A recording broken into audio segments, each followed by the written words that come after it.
For those of you who cannot fathom that the so-called Negro is actually autochthonous or aboriginal to the land we call America, I challenge you to Google an emblem of America and then come back and comment and tell me, what did you see when you Googled it?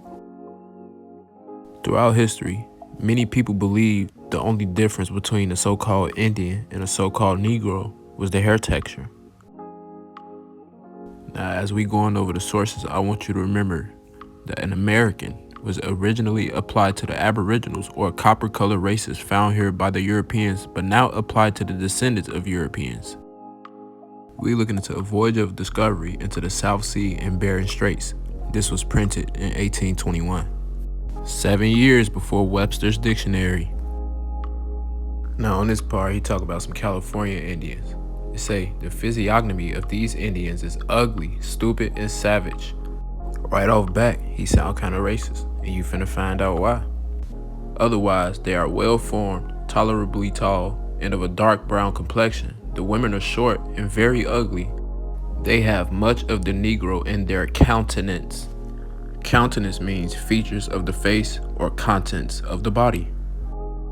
Only that a Negro may be called handsome in comparison with theirs. They are principally distinguished from the Negroes by their very long, smooth, and coal black hair.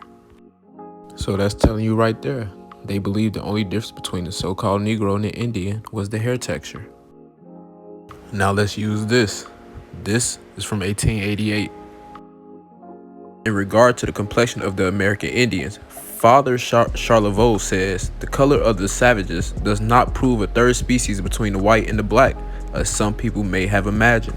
They are very swarthy and of a dirty dark red, which appears more in Florida, of which Louisiana is a part. But this is not their natural complexion. The frequent frictions they use giving them this red. And it is not surprising that they are not blacker. So basically they saying that they surprised that the smoke from the winter and the heat from the sun in the summer didn't make the skin of the Aboriginals darker or blacker, as they said. Here's an old newspaper I found. It said Negro race has billion in US.